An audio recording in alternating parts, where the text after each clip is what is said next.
usually people with anxious attachment will want to seek connection, need a lot of reassurance, want a lot, like if the person's pulling away, they'll want to call them a lot of times to make sure that they're still there. They'll overgive without getting a lot in return and accept that because they think that, oh, if I do overgive, then the person will eventually give back without really vetting properly. So then they keep getting disappointed. And generally, they don't know how to self-soothe to be able to then meet their own needs, to then be able to be calm and heart-centered when they're asking the other person for what they need, so that it sounds really needy and demanding, and then that occurs as traumatic to the other person, and then it winds up being a self-fulfilling prophecy and pushing them away, unfortunately. And so the healing work is about self-regulation, and so that's about tuning into this deeper abandonment fear.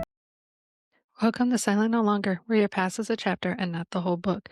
I'm Misha, and I'm so glad you're here. This is a safe, judgment-free space for anyone who has lived through toxic or abusive relationships and is ready to heal. I know what it's like to feel trapped, unheard, and unseen. Through faith and healing, I found my way forward, and now my purpose is to help others do the same. Here we share real stories of resiliency, growth, and transformation from people who have walked through trauma and come out stronger. My hope is that you'll be reminded that you are not alone, your past does not define you, and healing is possible. If you're ready to take the next step, you can learn more in my book, Behind Closed Doors, or schedule a free clarity call with me. Today, I'm joined by Valerie Greene, a relationship mentor. Today, we're talking about how to break the cycle of attracting emotionally unavailable partners and how to heal anxious attachment so you can feel confident, secure, and finally have the love you deserve. Thank you, Valerie, for being here. Thank you so much. This is, as we were chatting, I'm saying I could talk all day about this. So, it's a very deep topic, but so worth it because I feel like people with anxious attachment have so much love to give Mhm. and value closeness and value connection so much. And it's such a gift if we learn how to actually not overgive and attract somebody who can actually give back as well. So you wanna tell us a little bit about your story on how you got into relationship mentoring? Yeah, and thank you. I think if we're talking about this entire topic of healing insecure attachment, we'll focus on anxious, but I myself now I recognize I started out as disorganized. And it's, for me, I mean, disorganized is like the most unpredictable attachment style. They say that it's 5% of the population, but I've, met enough people. I mean, like attracts like, so who knows? But I think it's probably higher. So for me, it definitely manifested as a combination of anxious and avoidant. So it's why I think that I can help both camps. um, and so, but regardless, the skill that I and all insecurely attached people need to learn is attunement. And, really like what that means is that we are um, trying to get what it's like for the other person. We're really trying to see through their eyes, we're trying to get their name right. so, uh, so anyway, that's I'll rope that into my story. Um, but long story short, my parents did the best they could, but they both had insecure attachment themselves. They didn't know that. They just both had a lot of early childhood trauma that they didn't know about, that I only know through knowing their stories. And so they did their best. They tried to be emotionally available. They tried to validate my feelings, but it was more like, it's okay to feel that way, but you think like this, and then you'll feel different. And a lot of advice that then unfortunately didn't work for me, and that's not their fault, right? They gave me advice that worked for them, so I'm not blaming them, but at the same time I always felt alone as a child and I had to figure everything out my own.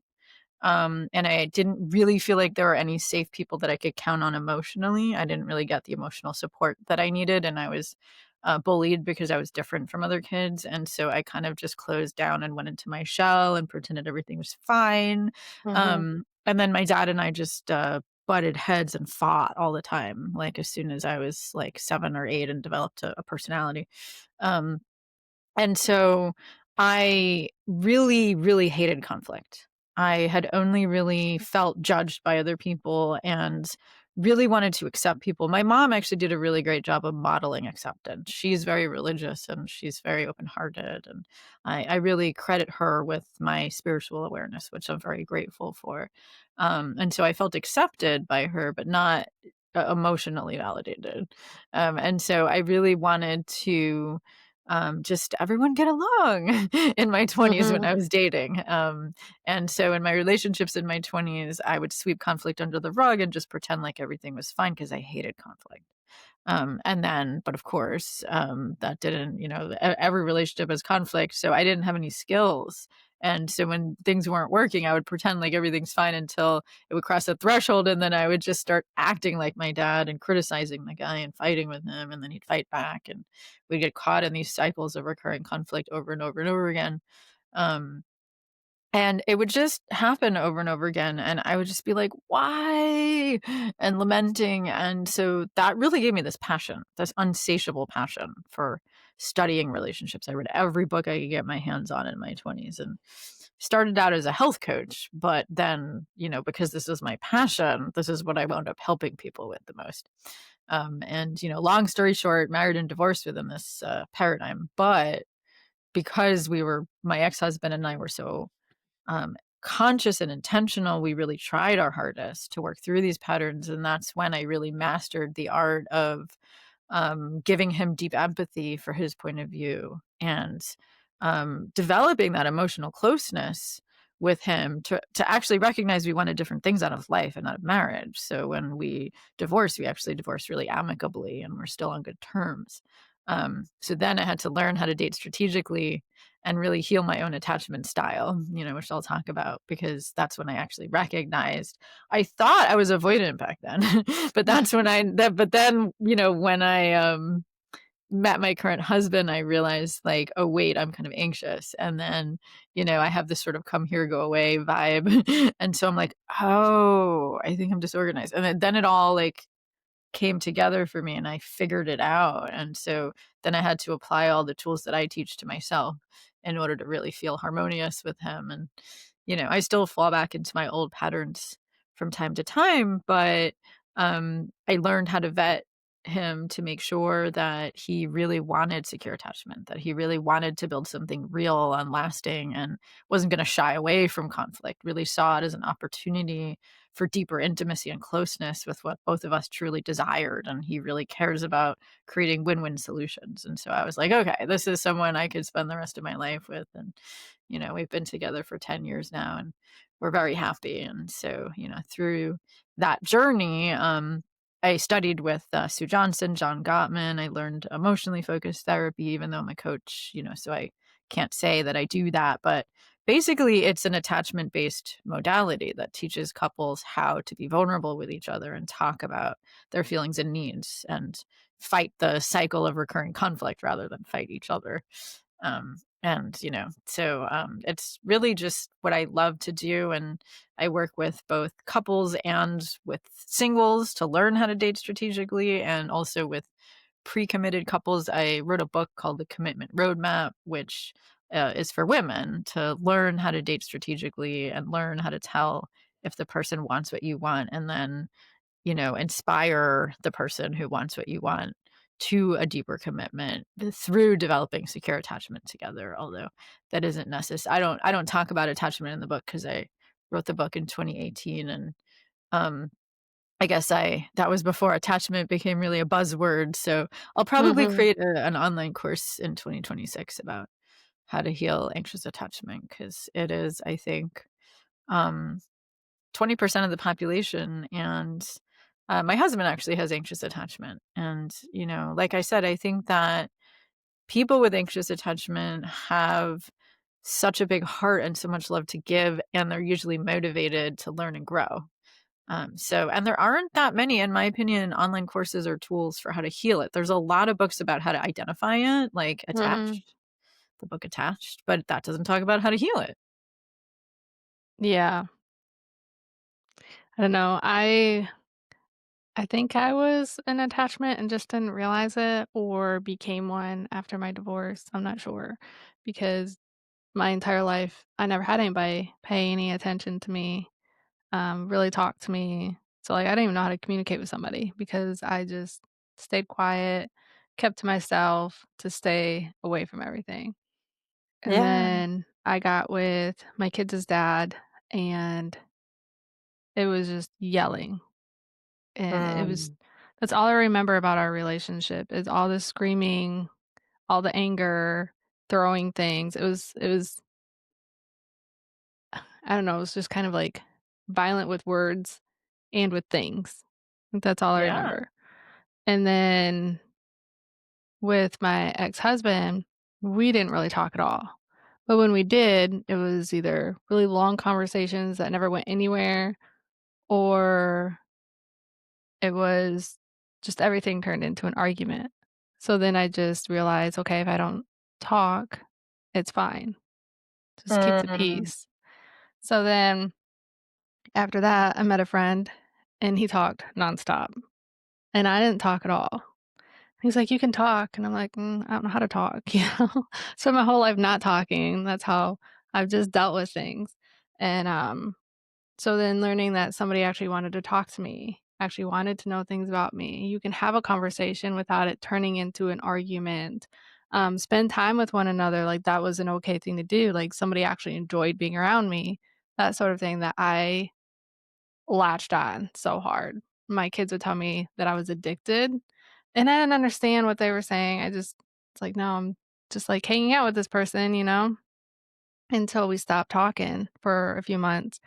And I swear I felt like I was addicted 'cause I felt like I went through withdrawals, but I had to take us out of the equation and go through each emotion I was having about the situation.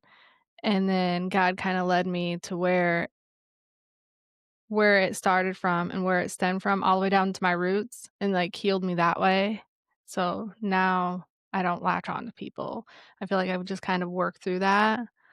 So that's kinda interesting that you say a lot of people don't know how to heal from it because I didn't even know I had it, and I feel like God does all the healing on me, so Yeah, yeah. Well, I think you mentioned some very key points there that I wanna, emphasize, or articulate, um, because, um, I agree that, um, when somebody has not felt the permission to really open up because the person, the people in your life weren't available to really deeply listen to you. Mhm, It sounds like, with the father of your, kid, your kid's father, like, he was just had a lot of anger issues and couldn't listen to you, and then with your ex-husband, he couldn't listen to you because he wasn't present to listen to you, it mhm, sounds.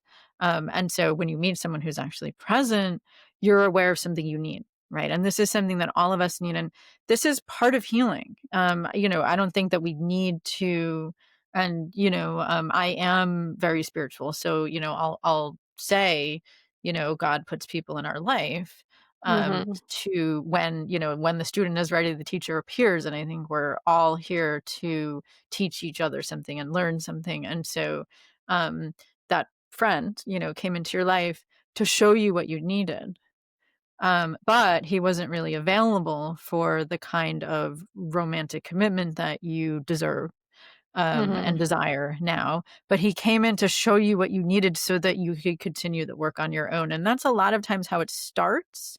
Healing starts from us recognizing, because we don't know what we need until, Yeah. it's crazy. It's like I'm actually in a really, really deep healing process right now, physically, because I have a complicated hip injury, but the body keeps the score. So it's like bringing up all of my unconscious wounding on a deeper level too. And Mhm, like, it's like I'm constantly validating for myself even now. It's like, okay, if I'm not feeling that part of my body, then I have a blind spot as to what emotion is stuck under there. Like, you don't know what is there until you can feel it, right? And it's the same thing with that emotional lead. Like, you didn't know what it was like to be with somebody who's present enough that it feels safe for you to be vulnerable and that you feel heard in that space. And so once it happens, then you're like, "Oh my god, that's what I need." You didn't Mhm. know that before. You didn't know what that was like before. And so then once you know it, then you can begin healing. Um, and healing is the way that I define healing, it's about wholeness. That's, the root word of the word healing. But what does that mean? So the way I look at it is that wholeness is that we're not, I like to look at it as what we know about ourselves is the tip of the iceberg. And, there's like the whole iceberg underneath, and I don't know that we'll ever really know all of ourselves, right? Because that's like Mhm. life is a continual process of discovery. Yeah. Um, but that we're able to sort of access all parts of ourselves. We're able to have self knowledge about our core emotional needs. And we're able to self regulate. We're able to meet our own needs through our connection with life. So if you're Mhm. spiritual, that's through our connection with God or through a higher power. Not all of my clients are spiritual. So then I talk about how to get your needs met from life itself, meaning that, but if you are spiritual, I think it's easier because then in your own practice, you can ask your connection with the divine, which is, very personal to all of us. Yeah. How do I feel heard? What do I need to feel heard about? And that you can provide that to yourself. If somebody isn't spiritual, then I can guide them through more of a internal family systems lens because Dick Schwartz talks about self energy, which is mindfulness. It's unconditionally loving mindfulness, which in a Yeah. way is the presence of the divine, and he likens it to all kinds of um, contemplative traditions as well. And so it's like that part of you who's the loving witness is holding space for the younger part of you. If you identify wounds that got created early on. And I sort of will imagine, like when I work with myself, it's about saying, where do I feel that in my body? And if I could guess an age, what age would that part be? And I put my hand there and I breathe into it and I say, how would I speak to a child of that age who feels anxious? And it does require a mindfulness practice for myself to do that. And it could require spiritual practice for, our clients to do that. Um, but regardless, love isn't something that we create. It's something that Yeah. we open up too. And so it's about recognizing that. And it sounds like this is what you did, that once you recognize that you need to be listened to in this way, that then you're able to do that within your spiritual practice and identify the things that you need to be heard for, and that you don't need to get that from an outside person. You desire to get that from an outside person because, it feels just more pleasurable to you than from your spiritual practice. But then it sounds like that develops a new standard for you with other Mhm. people. Like we're not so starving. Like if we don't have that from within, then it's like we're starving. And if you're starving, then you drive through, like you drive by a McDonald's and, you'll like binge on junk food because you're starving and then you'll feel gross afterwards, which is what it feels like to get our needs met from somebody who can't commit to us the way that we Yep. want to. But if we're not starving and we're like meeting our own needs enough through spiritual practice or through community or, like there's other ways of getting the need met, um, then and only then can we then say, okay, I have this healthy standard. I'm not really going to let my heart, I'm not going to give my heart away to somebody who can't both listen in this deep way and isn't available for the kind of commitment that I want. I don't have to know that on the first date. Obviously, if the guy knows on the first date that he wants to commit to me, that's a red flag in and of itself. Yeah. Mhm. But it's like you can ask, on the first few dates, like, so, just and I always recommend, because now we're talking about the vetting piece, like, it's, if you're on a first date and you want a deep commitment and you're not gonna settle for anything less, it's sort of like, "Hey, like, I've been around the block myself, and I'm just, obviously I don't know what I want with you yet, but, I am looking for something serious with someone. How about you? What are you looking for with someone?" Or I really like the question, do you believe that 2 people can fall in love and stay in love forever? Mm, So you don't have to ask what they're looking for, but ask about their beliefs. If they're looking for something serious, they'll say that they believe it's possible. If they say they don't believe it's possible, there you go.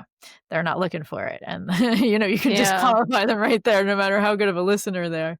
Yeah, that's good. And then maybe what is love to you? Mhm. Because, um, like, it's not just a feeling, like chemistry or whatever. You have to go into all the other things too because you're gonna change over time. Your appearance is gonna change. You're gonna change, like, personality-wise, just I don't know. You're just gonna change in general, so Yeah. Yeah, it's funny. It's like, I think shared values, so we're kind of talking about both topics, healing anxious attachment and vetting to make sure people are emotionally available. And shared values is really the determinant of long-term compatibility instead of shared interests. mhm. And so the value that I think you're talking about there is personal growth. Yeah. You value growth, and it's important to be with someone who values growth. And I remember, because my husband and I were both extremely spiritually, um, uh, I want to say, like, focused. Like, it's like spiritual growth is one of our values, but we have different spiritual practices. His is more Buddhist, and mine is kind of a combination of that and mystical Christian. That I have a mystical, like, I was raised very mystical Christian, actually, in a church where everybody was considered ministers. And there was a pastor, of course. Um, but, I'm very open-minded, and, yeah, I coach people from every religion or not religion. I really care about connecting people to the values that they have and the beliefs they have, not Mhm. imposing mine. Um, Yeah. but, it was important for me to be with somebody who valued personal growth and spiritual growth, because if they didn't, then I wouldn't feel met.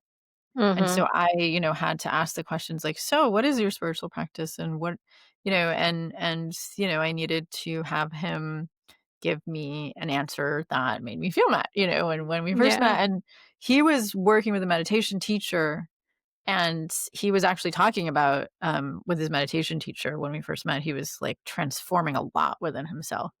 And he even asked his teacher, he's like, "Well, am I even ready for a relationship now? Because I don't even know who I'm gonna be next year. And is that fair to even get into a relationship with a woman if I don't know who I'm gonna be next year?" And his teacher said, "Well, does she value personal growth?"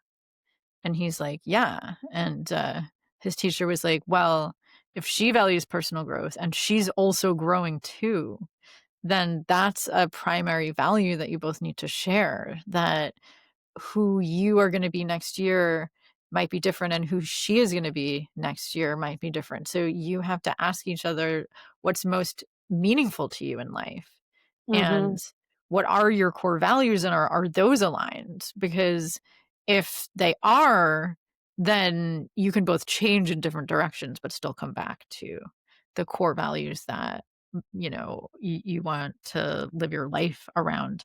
But if you're not really in touch with your core values together, mine are really unconditional love and wisdom and empowerment, and collaboration and interdependence, um, and personal growth, and a couple other ones. I don't have to rattle them all off, but it was Mm. really important to be with someone who also shared all those values.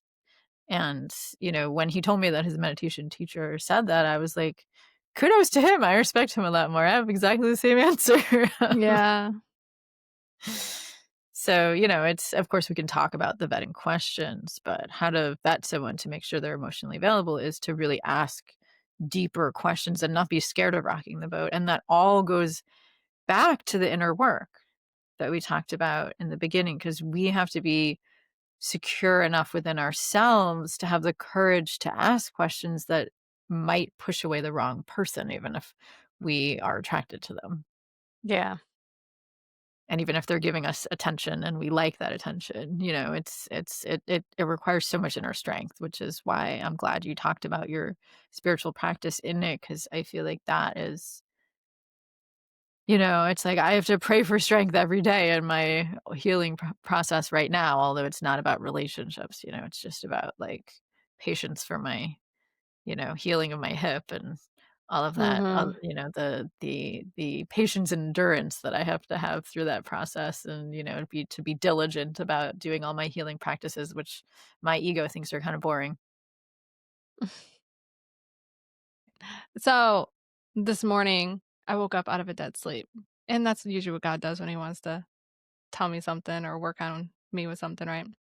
And I was thinking about something, um, I don't even know, like something that had happened to me or something, or somebody said something to me about their relationship or something.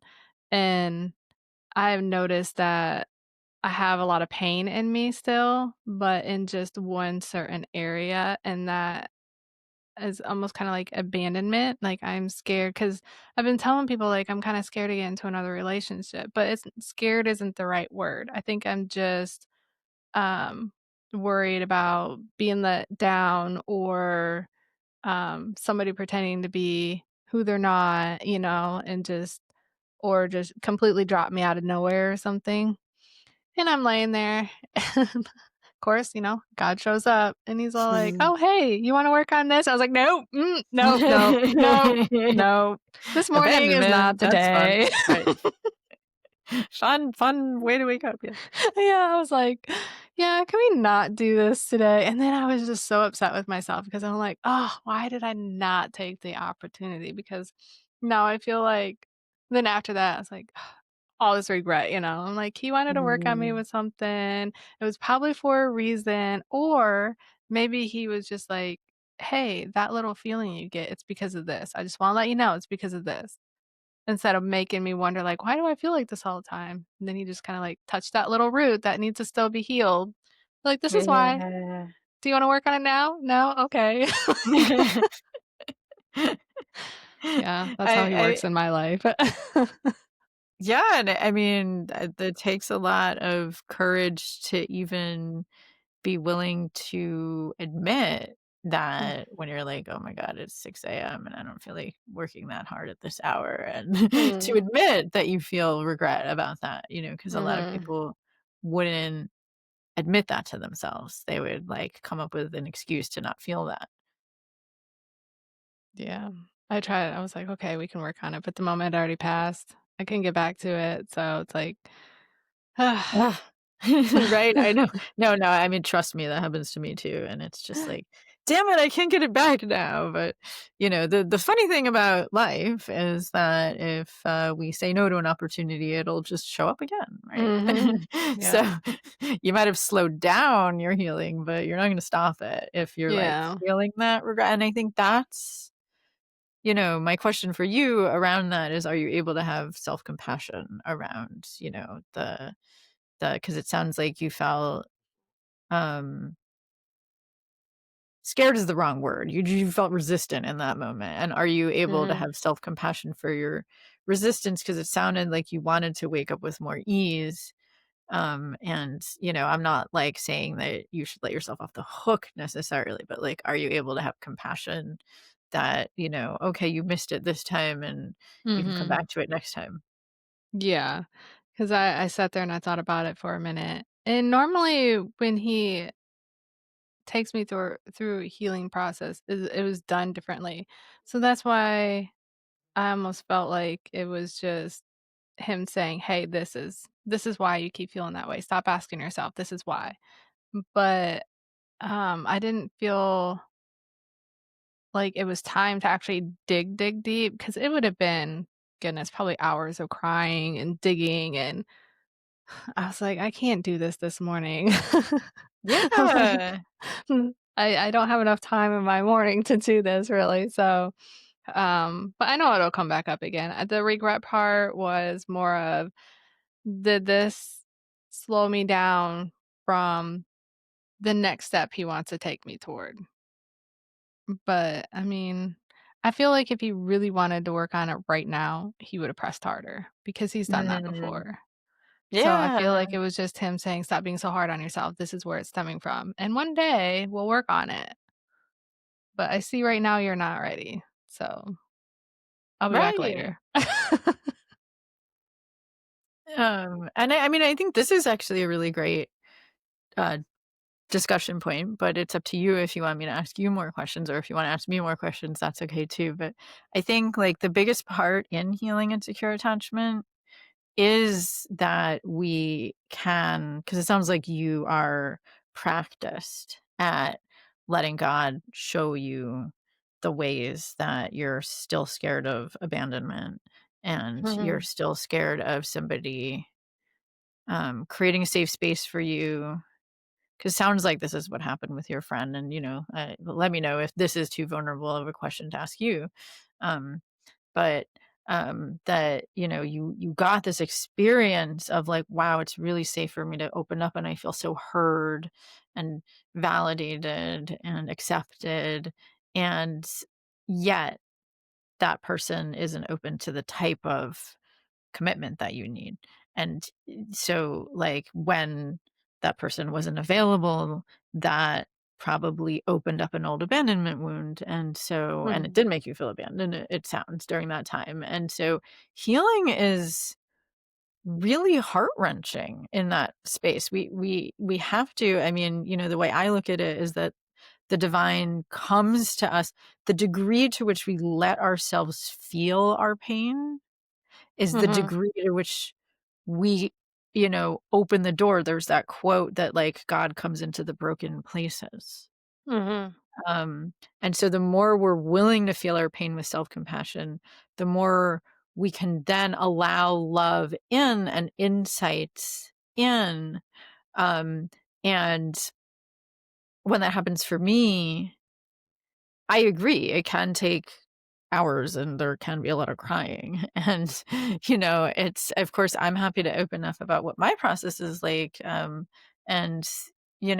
I'm curious if you want to open up about what your process is like, and, which do you think would be more helpful to your listeners? Because I do think that healing insecure attachment requires us to be able to really be emotionally available to ourselves. mhm, And if we have a spiritual practice, all the better, because then we can allow God into those places, which is in a way easier to do than the parts work modalities. IFS being one, there's inner bonding, Margaret Paul, there's um, voice dialogue. There's inner relationship focusing. I've been trained in all of them because I guide people in doing this work, and that has people develop a mindfulness consciousness where mhm, it's loving presence that then can. Margaret Paul actually talks about that love isn't something that you create; it's something you open up to from any higher power. Like, her practice is very non-denominational, but it's spiritual. And so I think it would be helpful if we talked about, like, what is my process, what is your process, but what do you think? yeah, we can do that. You're um welcome to ask me any questions, so yeah. Well, I always like to, and when I guide clients too, I always like to ask them, like, how do you know that it's God guiding you towards a deeper healing versus that it's just, um, like, how do you, like, what is that? Because for me, it's a feeling of kind of being wrapped in unconditional love and compassion for the pain that I'm feeling. mhm, Um, versus if I'm feeling pain and then there's a voice that comes into my head that feels like putting pressure on me or making me wrong, or instilling fear in me, yeah, then it's usually, to use an IFS term, more of like a protector, that wants to keep me safe. And, God is not safe necessarily. God is um wanting to connect us to our eternal self, which is always safe, right? So it's like, how do you tell the difference? Yeah, I have people ask me this a lot because people say that I have a unique relationship with God. So, just an example. Let's go back to, my friend. So, I didn't know why he was supposed to be in my life, but, as time went on, I mean, he told me, he was very upfront and honest. And our relationship wasn't supposed to be, like, anything, like, major. It never was from the beginning. It was after my divorce. I was just having a little bit of fun, and then I got sucked into, "Oh, somebody's paying attention to me." So, it it was kind of weird. Um, we did reconnect months later after my healing, and now we have a fine relationship, like, we're friends. We have really good communication. I feel, if I'm having, um like, any confusion or anxious about, like, what kind of friends we are on, like, what we can talk to each other about, because you never wanna cross a boundary of a friend, and I always say friends, there's all different types of friends. Like, you can have a friend who will listen to you vent and another friend won't. You'll have a friend who's there for prayer, but they're not really in your life for other reasons, you know what I mean? Like, there's just all different types of friends. So, we've had a Yeah. discussion about that and all that. So, I mean, like, that's all fine, but I had asked God, like, why he came into my life at all, and one morning when I woke up, he showed me a vision that I was just walking, and it was like a desert ground, and there was just dust, or I'm guessing dust everywhere. You couldn't see where you're walking, so you're just walking blindly, and I'm just like, "Where am I? Why can't I see anything?" Just walking. And then I didn't know where I was walking to. I was just walking, and then these people come walking up beside me. They didn't say anything. I didn't say anything to them. They just walked beside me, and then they got behind me, and we just kept walking. Well, then we walked, and then the dust cleared, and there was a cavern, kind of like, the Grand Canyon, kinda like that. Mhm. And then on the other side was my friend and a bunch of people. And I was like, "Well, how are we supposed to get to the other side?" And he said that he was supposed to help me build a bridge. So we built this bridge together. Basically, like, he leaned over and I leaned over, and we built a bridge. And the people on my side walked over to his side. And then I was like, "Okay, now what?" And God told me I had to let go. And I didn't want to let go. And I was like, "No, I can't let go. Like, how am I supposed to do it without him?" And he said, "The armor of God." And I was like, Mhm. "Okay." And I got up and I went back over to my side. So, I mean, that was, I still don't exactly know what it all means, but it made me feel better Yeah. about people come into your life. It's for a reason, and sometimes we place them in our life for the wrong reason. Right. So a lot of times I have to pray a lot about why people are in my life, because I don't like to let go of people. I never Mhm. wanna let go of people. And and if I do, I always go back, and then I'm like, "Oh, I shouldn't have done that," that sort of thing. You just reach out, be like, "Hey, how you doing?" And then sometimes it just doesn't end well, so it's kinda like you need to know that it's okay to let go of people, that sometimes people only come into your life for a season, even though it's hard, but I don't Yeah. know. Yeah. But people tell me that I have kind of a unique relationship with God, because not everybody has those kind of breakthroughs. Like, when I healed after we stopped talking, oh my gosh, that was hard. It Cuz I never really took time to process anything after my divorce. I just kind of went a little wild, and when we stopped talking was the first time after my divorce, and it was, goodness, probably a good 6 plus months. And I actually sat with my feelings, and when I did that, I just broke, and I cried so hard, and I just prayed and cried and prayed and cried, and was just, like, asking God, like, "Why do I feel this way? Where's all these feelings coming from?" and I cried so hard to where I couldn't breathe, and I just laid there, and then God put a breath in me, and then I cried some more, and he did it again, and I cried some more, and he did it again, and I don't know, and then that after that was I was a different person. Yeah. So, I mean, I don't Mhm. know. You just gotta open yourself up and let him heal you, I guess. Yeah. Right, right, no, and Be I mean, vulnerable and let him do it. yeah, no, and I mean, I feel very touched and, it, um that story was very generous because I think you did share a lot there that I can point out, because this is also my gift is helping people connect to the healing and spiritual experiences that are meaningful to them, and I think God shows up differently for everyone. Not everyone even Mhm, wants to use the word God, so, like, a mhm, lot of times I say the divine because that's a little bit more, universally acceptable, but, what I heard in your story is, first of all, um that, and, I like to say that, I'll say the divine because I think that speaks to everybody that, because my audience is very non-denominational. But, when we are asking a question, a lot of my clients ask me, "How do I know that the answer is right for me?" Um, and so it sounds like how you knew it was right for you is that it felt nourishing. It felt, even though it wasn't what you wanted to hear, you didn't want to hear mhm, that you needed to let go of people. You didn't want to hear that you have to, like, let God armor you, meaning protect you from giving your energy away to people who couldn't honor it.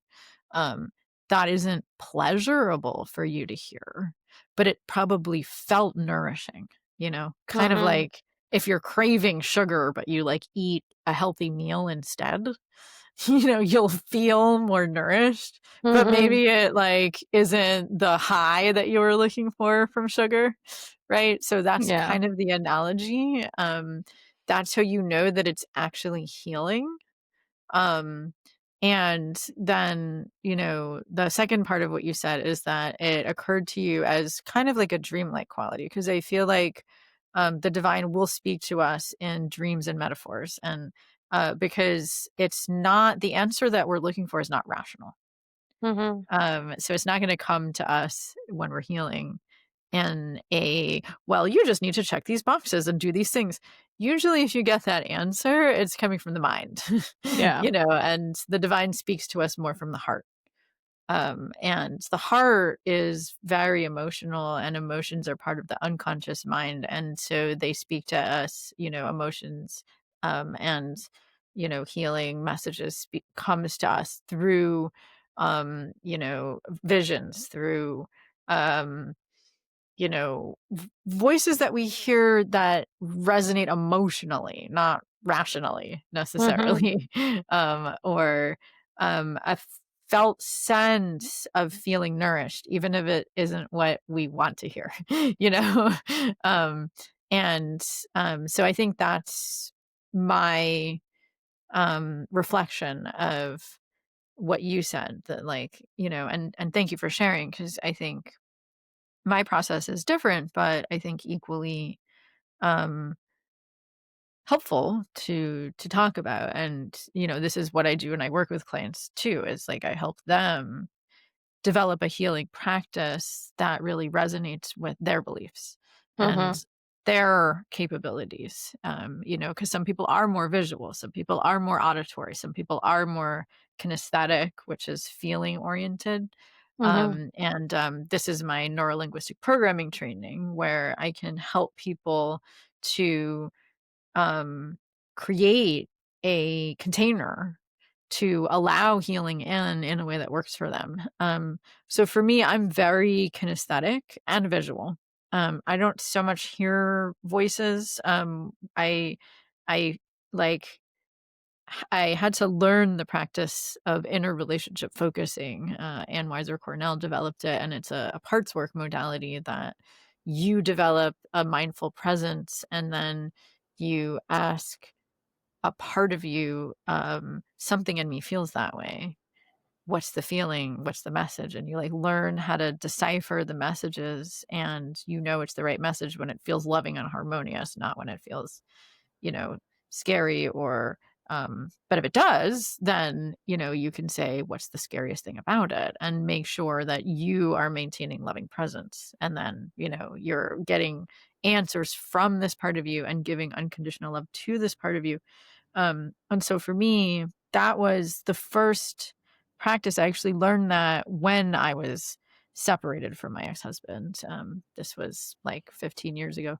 Um, and because we were separated and we were working with coaches and therapists and trying to figure out, are we compatible? Are we not? And having these emotionally connected conversations. And I really had to get beyond my rational mind, which was telling me, like, yes, you should, no, you shouldn't. But it was like, it didn't feel right, um, to really getting to what is truly right for me in my life, and like hearing those messages. And so, um, for me, I usually feel, um, and when I work with clients, I think the most important part of healing insecure attachment is, um, recognizing what am I most scared of? And usually people who are anxious are scared of being abandoned. It's, Mhm.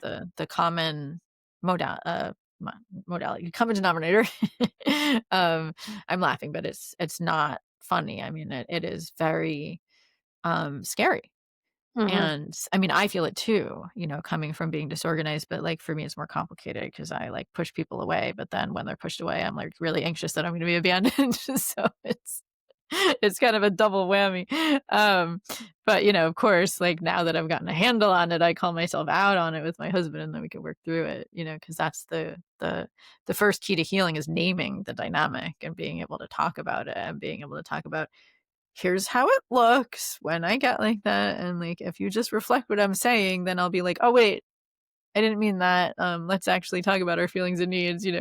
So that's the art of co regulation, which of course we can talk about. But yeah, healing anxious attachment, a lot of times people with anxious attachment prefer co-regulation. The core fear is abandonment, and usually people with anxious attachment will want to seek connection, need a lot of reassurance, want a lot, like if the person's pulling away, they'll want to call them a lot of times to make sure that they're still there. They'll overgive without getting a lot in return and accept that because they think that, oh, if I do overgive, then the person will eventually give back without really vetting properly. So then they keep getting disappointed. And generally, they don't know how to self soothe to be able to then meet their own needs, to then be able to be calm, and heart centered when they're asking the other person for what they need, so that it sounds really needy and demanding. And then, that occurs as dramatic to the other person. And then it winds up being a self fulfilling prophecy and pushing them away, unfortunately. And so the healing work is about self regulation. And so that's about tuning into this deeper abandonment fear. And so what I do, and this is, what I help my clients to do, is to feel it as a sensation in your body first. Because the research, primarily by Jill Bolt Taylor, shows that if you can, I like to say that shame or fear is like a hot potato. Like if we don't want to feel it, we throw it at the other person. It's like, I don't want it, you Mhm. take it. Yeah. I don't want to feel shame. You're wrong. But of course, then that just causes a cycle of conflict. Um, so it's about, like, the research shows that if we can feel the feeling as a sensation for 90 seconds, then it becomes more bearable. And then we can allow the healing work to happen. And so 90 seconds is a long time, though, Mhm. when we're feeling anxious, when we're like feeling like we're going to have a panic attack, like it's, so there's physical regulation, which is like deep breathing or shaking, or self-touch is actually, the research shows that oxytocin is released when we touch ourselves too. But it's like hard to really do when we're feeling anxious. When Yeah. my husband and I were doing long distance for a few months because he was traveling, I actually bought all these, like, fuzzy sweaters as, like, a hack to touch myself to get the oxytocin, and it actually really helped. Um, but so being willing to feel the feeling, and then have some kind of spiritual practice. I think that's just really important, even if it's just a mindfulness practice, which is non-judgmental, loving, curious awareness, that Mhm. you can hold to turn towards the anxious part of you. Labeling the feeling is really important because that helps you to have a handle on it. And then, yeah, I agree, like asking a question, where does that come from? And if you really courageous enough to be willing to hear the answer, then usually it does come from the way that we were treated by our caretakers as children. And, it's not about blaming our parents because most people did try their hardest. Yeah. Um, but it's about recognizing that it wasn't safe for me to open up about my feelings as a kid. And so then there is going to be a lot of pain there. And so what I help my clients do is I help them, especially if they want to be parents or they are parents. It's like, how would you respond to a child who came to you and said that they were hurting? And so to turn towards the part of you that's hurting from that awareness. If you Mhm. have a spiritual practice, then you can let the unconditional love of God or a higher power into that place. And it does usually cause tears. But Mhm. as you kind of alluded to, and, you might not wanna go there when you first wake up, like, that's legit, but, like, when it comes back around again, that it is about like, there's a difference between crying from self-pity, where we're like, "I'm broken, there's something wrong with me," like, that's not the healing Mhm. kind, right? Yeah. Um, versus crying from self-love, self-compassion, or letting God's love and compassion in. And that is meeting the need of being heard and listened to and witnessed for our pain, which is the need that we need to get from someone else, but we're giving it to ourselves now. Mhm. And then it's kind of showing us this is how we deserve to be treated by another person. We deserve to be given empathy, given compassion, given understanding, given nurturing and soothing. And we're giving that to ourselves. We're allowing that into our own heart. And if we have a spiritual practice, if we are more visual, we might see images then. We might see our heart mending. We might see an image like you saw of, being building a bridge and having to let go of the people that, can't really honor you.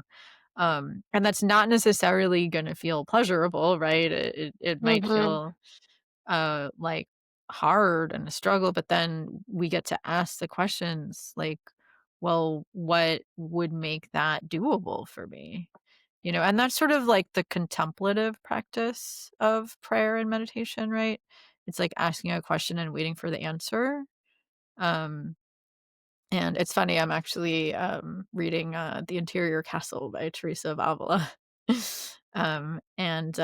So she talks about um, how to the difference between a petition prayer where you're asking God for something, and on the outside, and that's you can't guarantee that, versus asking God for something on the inside, Mhm. like, help me to see this from a different perspective, Yeah. help me to have the strength. What do I need to do to have the strength? And if we have inner courage, we can hear the answer. What would I need to do to have the strength to let go of people that don't serve me, right? And then you actually receive an answer, and you might receive it through an impression. Like I usually get an impression, like meaning like, oh, what I need to do to let go of people that don't serve me is like, you know, keep keep visualizing, have a daily practice. And I do receive very clear guidance, like have a daily practice where I visualize the type of people I want to call into my life. And I ask for guidance as to how to meet those people. And then go online. And I mean, I'm lucky that we live near the New York City area. So there's always tons of events to go to with people that do share my values. Like I recently started going to these events with this woman who teaches about holistic healing to heal your fascia, which is like what I need to do. So I like went to her events, and it is like very much about healing and mindfulness. And then she invited me to go to the spa with her, and her boyfriend, like me and my husband, to go with her. And so it's like the message I get is keep meeting new people that share your values. And, now that you're healing and you're more in touch with your standards, um, then you can ask deeper questions to see if the new people that come into your life share your values and your standards.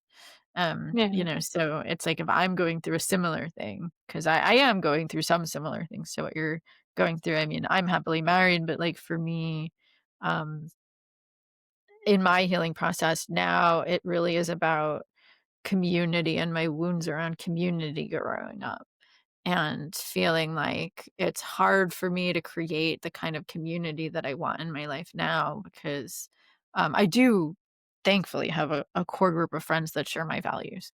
And yet it just feels like I can't get back to the place where we were before the pandemic, where we had a community of people that we felt really close to. And now it just feels like um everyone's scattered around and we need to recreate it. And it's bringing up all my wounds around, as a kid, a lot of my friends, for not through their own fault. Of course, we were just kids, like wound up leaving me or betraying me or whatever. I mean, kids just are kids. Or the parents divorcing and move like. And when I was 8, my best friend's mom decided to take her and her brother, um you know like 3 hours upstate where I couldn't see them anymore because this was like the 1980s. And like, so I had a best friend one day and the next day I didn't. And it was like, so I have a lot of like abandonment wounds with friends that Mhm. come up then. And then I have to, like, so that's the answer I get, is like, how can I really put myself out there meeting new people when I have all of this wounding that's coming up? And so Yeah. it's like, that's the answer I get, is like, I need to do my spiritual practice every day to really, um, I pull from a lot of modalities, and one of them is nonviolent communication. And there's the spiritual practice of nonviolent communication is identifying a need is an experience that we wanna have on the inside. So it's like a need is not, "I need you to do this." Yeah. Um, a need is like community is a need. And so it is a experience that we have on the inside, and to ask ourselves, what do we feel when we have community, and what gives us that feeling, and what does that feel like? And of course, that's a need. All needs are needs that are healthy.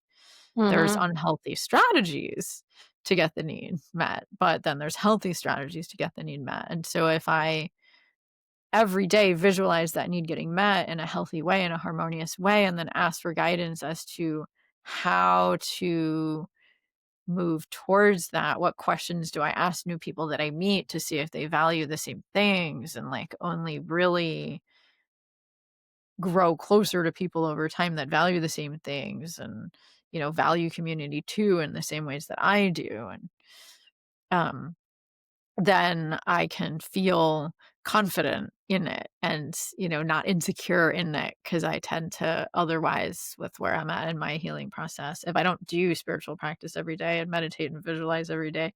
And this is what I teach my clients to do when they're single and dating. Visualize the relationship that you deserve, and what are the values that you want to share, and what's the culture that you want to create, and how would a guy respond if he's emotionally available, and how would he respond to that question about, do you believe that two people can fall in love and stay in love for the rest of their lives? How would the right person for you respond to that question? And like, be clear about that before, and visualize that happening before, then what you're looking for. And then you trust that eventually you'll meet somebody who answers that way. Then you'll have the courage to go out and meet people with that intention. But if we don't do our own inner work on learning how to self-soothe, then people with anxious attachment think that we need to get all our needs met from the other person. And that's what then sets us up for failure because that's what makes us feel like we're starving on the inside and we're looking to get it from the outside. That's that metaphor that I gave about like we get really hungry and then we'll settle for fast food because it, takes the hunger away, but then we feel gross after for the next few hours. And so it's kind of like that when we don't do the inner work. And then we go out and we attached to people who seem to be able to give us our needs met on the outside, but maybe they don't want the same relationship that we want. And then it eventually hurts when we realize that because we jumped in too quickly because we were starving, Mhm. So it really is all about learning how to do the inner work, which is different for everybody. But the way I look at it, it's like there's three components to the healing. There's learning how to challenge limiting beliefs and stories, which hearing the truth is also about some kind of spiritual or mindfulness practice because the truth resonates, um, and being able to tolerate the feelings rather than distract ourselves from the feelings, which is, Yeah. an art in and of itself. And then knowing how to identify our needs and separate them from the strategies and like really learning how to get our own needs met, from ourselves, from our friends and family that we already know, from our spiritual practice so that we're not starving when we go out and meet people. Yeah, that's so true. Um, I had to learn, because a lot of things would make me extremely anxious after my divorce. Just if somebody would say something or do something, and I would have to pause. Like, okay, why am I having this feeling? Where is it coming from? When did I have it last? So I could figure out where in my life is causing me the anxiety. And then I would have to take a moment, just breathe through it, and basically tell my body that I wasn't in danger Hmm. because it was so bad. And I had to do that for quite a while. And eventually, my nervous system reset when I went through that whole healing thing, and that helped. One thing I have noticed though, something that's new, is loud noises scare me. Anything loud or unexpected. I never had that before. Is that just something that Interesting. happens when you heal? I like, where did that come from? Because 'Cause I've never been a jumpy person. And, like, I can hear something and, like, today like, I know the noises are coming. Like, today in church, they played a movie clip and there was, somebody shooting a machine gun. Like, I knew they were gonna do that, and I still jumped. A friend of mine's kid was popping, the bubbles from a package, and I knew he was doing it, and I still jumped. Every single time he did it, I jumped. I'm like, "Why am I doing this? I've never done this before." That's really I cute, actually. I don't know why I do it. I'm like, "Why am I so jumpy?" Like, I'll be driving down the road and hear noise, and I'll jump real lot like, real big, and I'm like, I don't understand why I'm such a jumpy person." Like, Yeah, nothing yeah, used to yeah. scare me, and now, like, every little tiny noise scares me. It's weird. Right. Yeah, no, I mean, and, I think that, it could be, I've seen that happen before, so I can ask your intuition. I mean, because for me, I've actually always been that way. Oh, I've really? always been extremely sensitive, and maybe it's because when I was little, I was overprotected, but I don't necessarily think that's a bad thing because I think it encouraged me to be very sensitive, and maybe the degree to which I am spiritually attuned is how sensitive I am. I don't know, but I wasn't allowed to watch any violent cartoons, even the cartoons that other kids were watching. I mean, except for like Looney Tunes, because that's like not realistic. um, Mhm. so it's like, and I wasn't hardly even allowed to watch any TV at all or listen to the music that other kids were listening to. Because when I was growing up, it was all like Guns N' Roses, and Mm. my parents didn't like the Yeah. violent lyrics, and so I wasn't allowed to listen to that. And so I've always been very sensitive. And so it could be that that's your nature and you're now tuning into your nature. And that like that's just something that you'll have to kind of wrap your mind around and get used to. And you know, like um give yourself compassion for when it happens. Or I've also seen this happen, with people that heal and are going through healing is that when we all of a sudden develop a new sensitivity, it's because we're getting more sensitive to our own inner guidance and our own feelings and our own insights, and our own relational trauma that's coming up. And then it's a phase because as our nervous system is rewiring itself, we're going to be more sensitive because we have to be more sensitive in order to rewire. Mhm. Um, and that if during that process we then pray for strength and we pray for strength and we pray for strength, like eventually, I have seen it happen that when people are more healed, then they're also more resilient when they come out the other side. That is just kind of a phase where you're overly sensitive because you have to be overly sensitive to open all this stuff up. Yeah. And it's kind of up, and then once, you kind of rewire and get back to a higher baseline, then you won't be so s you'll be sensitive, but you'll also be able to modulate, like, like that when you are at church and, some kid has a rapper, like, it won't have to kind of put you on edge anymore because that was just a phase. I mean, so I don't know which you think it is. I don't know. I mean, it sounds like you're saying that I'm kind of in the middle of my nervous system resetting. And that's why maybe I'm more sensitive and, like, as I do more healing, then I'll get baseline. Is that kinda what you're saying? Yeah, I mean, I've definitely seen that happen. What do you sense? Like, does that resonate? I mean, it could be because I feel like my nervous system is not what it was before. It I feel like it has reset, but I also feel it has some work to do. So, I mean, that kinda makes sense on why maybe things are just a little bit different, but don't feel like it's completely whole. Does that make sense? Yeah, no, exactly. And, I mean, I don't necessarily think that like anyone's healing is ever done, right? Yeah. um, but at the same time, I feel like we go through phases. Mhm. And the more we heal, then, we're harmonious. We feel harmonious for a while. And then there's another challenge because that's what life is Yeah. about. But I think that healing insecure attachment and healing emotional wounds does require a much greater degree of sensitivity than we used to have. And Mhm. sometimes that does make us more sensitive to like noises and like to like maybe we get more hurt by watching violent TV shows where we didn't used to.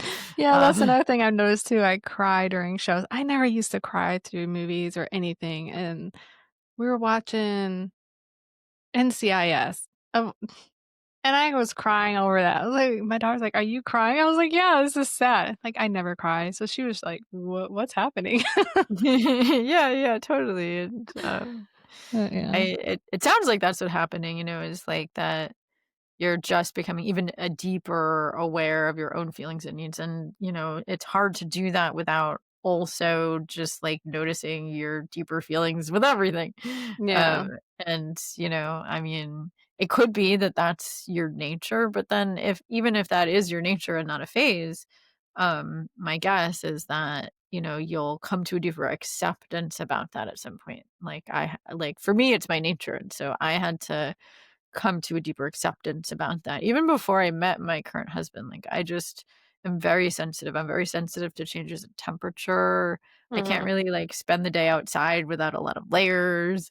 And So when I first met my husband, I had to accept that about myself even before I met him. And so I really owned my own standards, and I actually thought like I wasn't really even ready to date again when I met him. I did decide that I was ready to open myself up.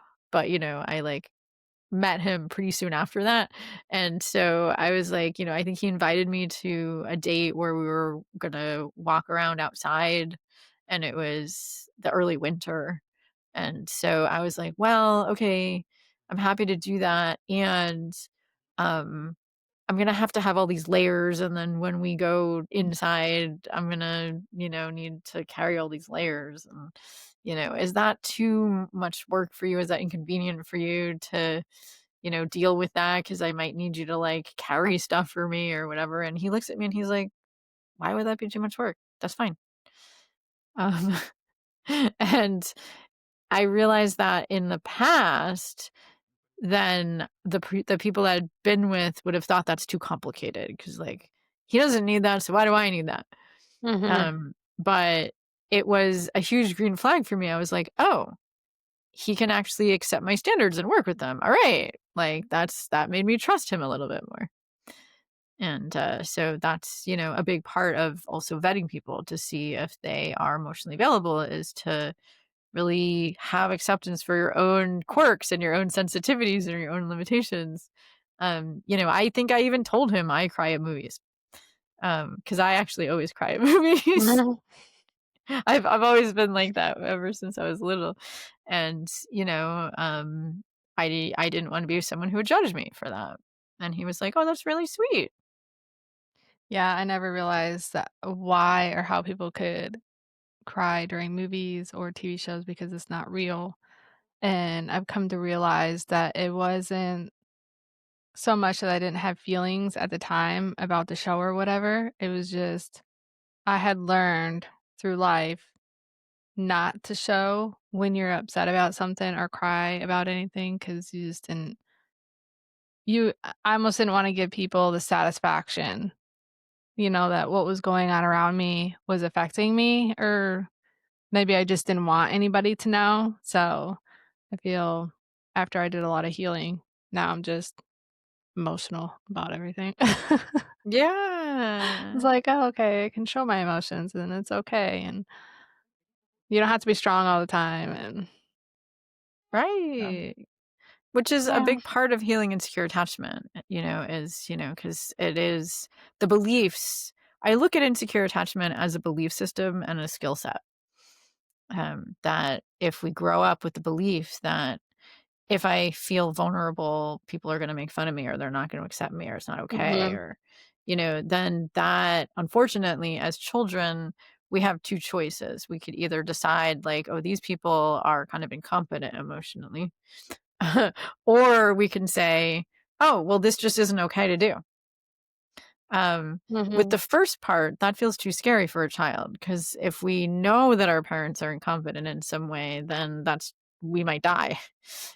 yeah, We can't believe that. So we have to make up a belief either about myself, like my feelings are not okay, other people don't want them.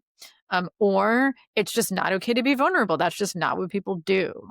And so that just becomes programmed in, and then it's unconscious, and it's just the water we swim in. And so that's why it's so important when we're healing insecure attachment to look at what are the beliefs of secure attachment, because the researchers have done a really great job of talking about, well, what is secure attachment? What does it look like? What are the beliefs and behaviors? And looking the way I teach people how to reprogram limiting beliefs is, to also look for evidence that, like, first of all, to really legitimize that it wasn't your fault, that you mhm, created that belief and, forgive yourself for creating it. But then what actually is true? And what's true is that in order to create secure attachment, the primary belief is that it is okay to be vulnerable. And when we are vulnerable and we're with the right person who commits to building secure attachment with us, it's this behavior of being a safe haven for each other. The two behaviors of secure attachment are a safe haven and a secure base. That's, what the attachment researchers call it. And so a safe haven is that, and of course we have to be that for ourselves first, right? mhm, That's what we're talking about in order to then be able to attract somebody who also wants to be that for us. And so what it means to be a safe haven is that it's okay to be vulnerable, and that if I'm vulnerable, my partner is going to say, at the very least, I care how you feel, or it's okay to feel that way. Even if they don't have time, like, I love sharing about with my husband, we both love sharing about our feelings and giving each other a lot of empathy and validation and asking deeper questions to understand each other, but we don't always have time for that, right? So it's like the agreement that we have with each other is that when one of us shares a feeling, even if we don't have time to do any processing of it, that the other person will at least say, I care about that. And that, they'll literally just say, like, I'll be like, "Oh, I'm really sad about this." And he'll say, "I care that you're sad." Yeah. And, that's all that I need him to say in order to feel accepted.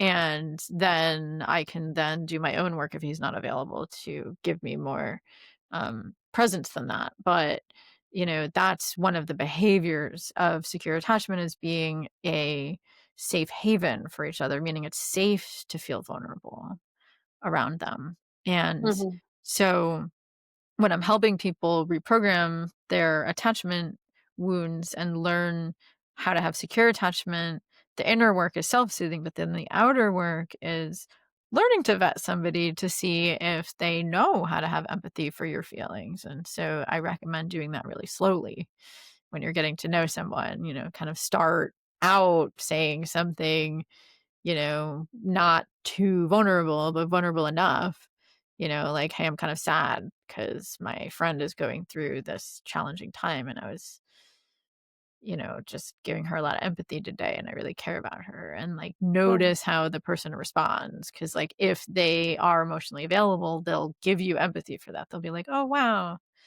that sounds challenging," or it sounds like you're being a really good friend," or whatever. But, with Mhm. a lot of the guys I dated in my 20s, I mean, I'm not saying that they were bad people. I wasn't emotionally available either in their 20s. Like, they probably would have just kind of like, "That's nice, and you want to hear what I did today?" You know? Yeah. Ugh, I just love how, like, during my journey of healing, I really had to reflect that, 1, our parents are on their own journey. We are just part of their story, but it also helps you to know that if you've made mistakes in your life, that it's okay because we're all just out here learning. And I had told my kids, I was like, "Look, I'm really sorry. I didn't know. I was learning. I'm still learning. We're all learning." And I don't know, you just hope that they understand, but also not hold anything against, especially your parents. Um, because nobody really I don't wanna say, like, we just don't know what we're doing, but, like, everybody is just we're just learning as we go. Yeah.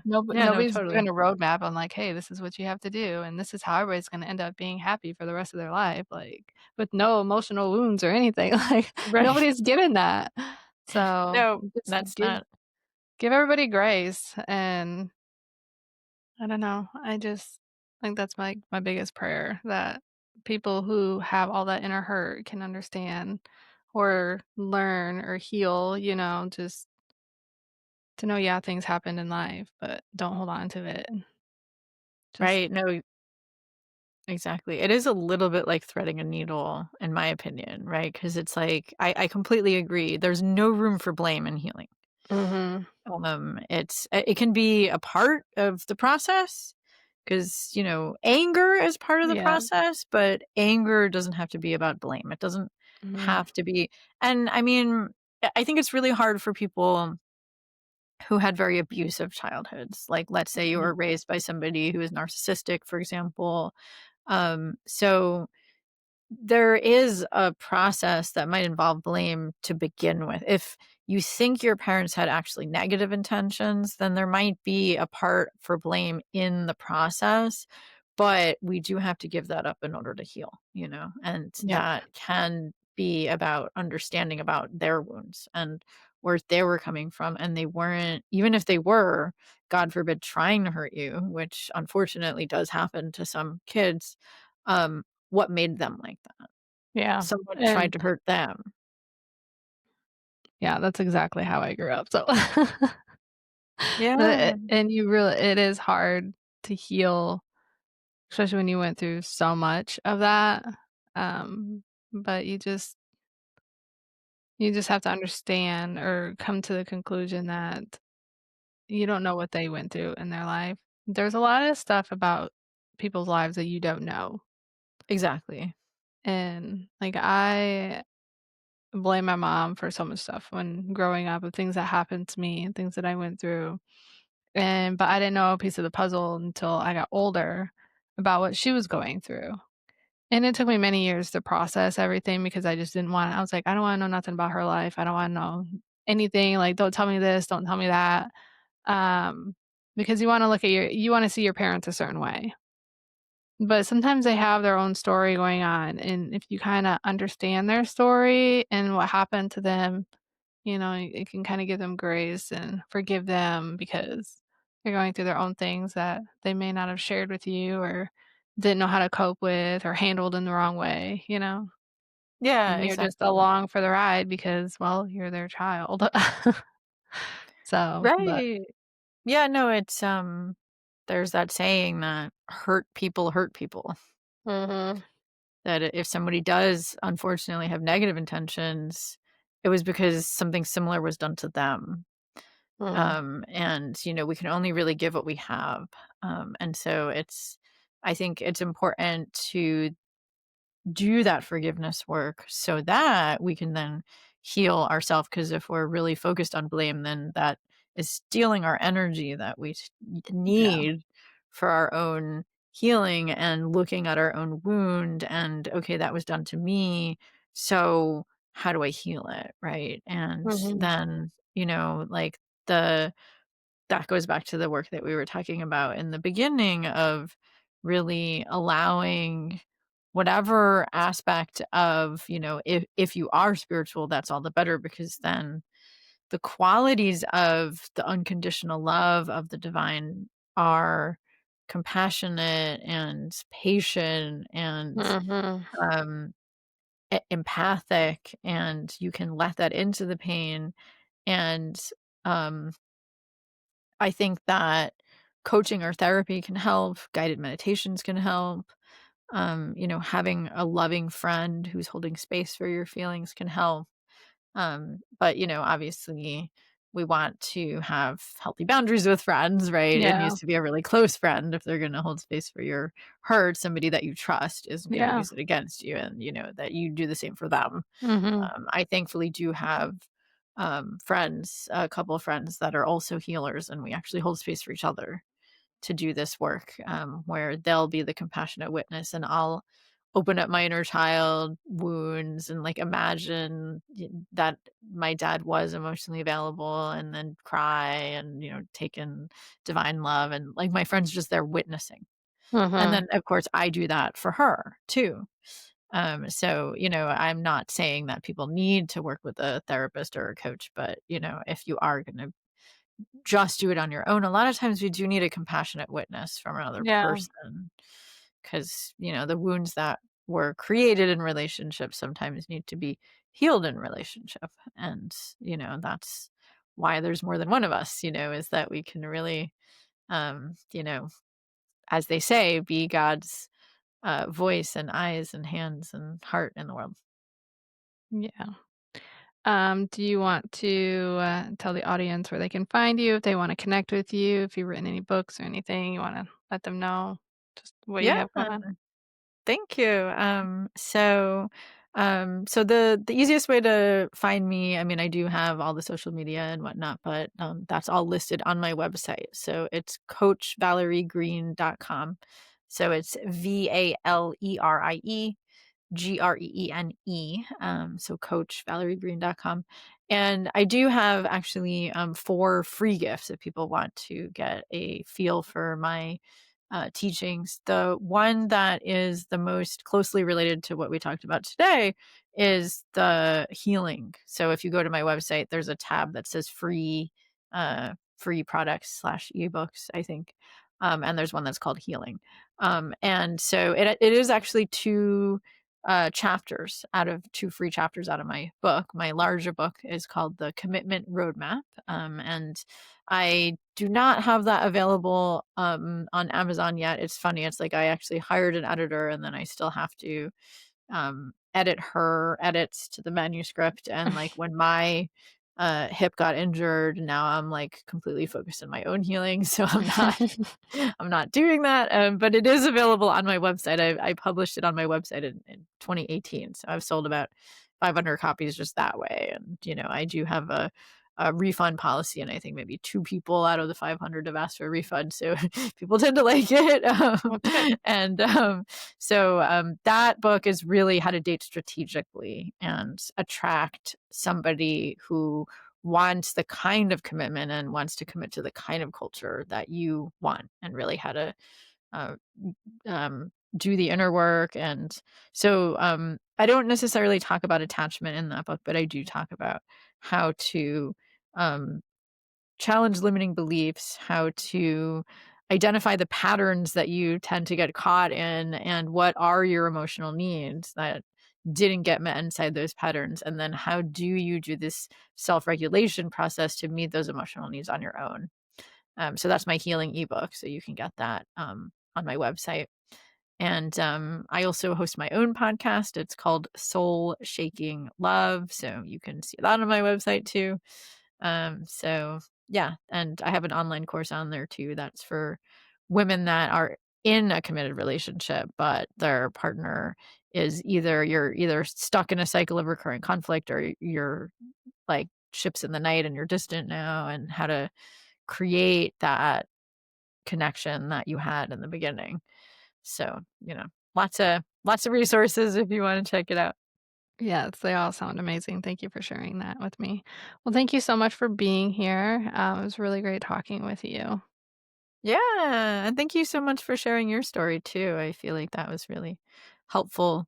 I'll share this with my listeners too, and that way people can really learn from your practice. So that was very generous of you to share your process too. Thank you. If today's episode spoke to your heart, be sure to follow me and follow Silent No Longer so you never miss a new episode filled with healing and hope. Please share this episode with someone who may need to hear it. You never know the impact it could have. If you're ready to take the next steps in your own healing, you can take my free quiz to see if you may be in a toxic relationship. Schedule a free clarity call with me or read my story in Behind Closed Doors. Thank you for listening to Silent No Longer. Your story isn't over, and healing is possible.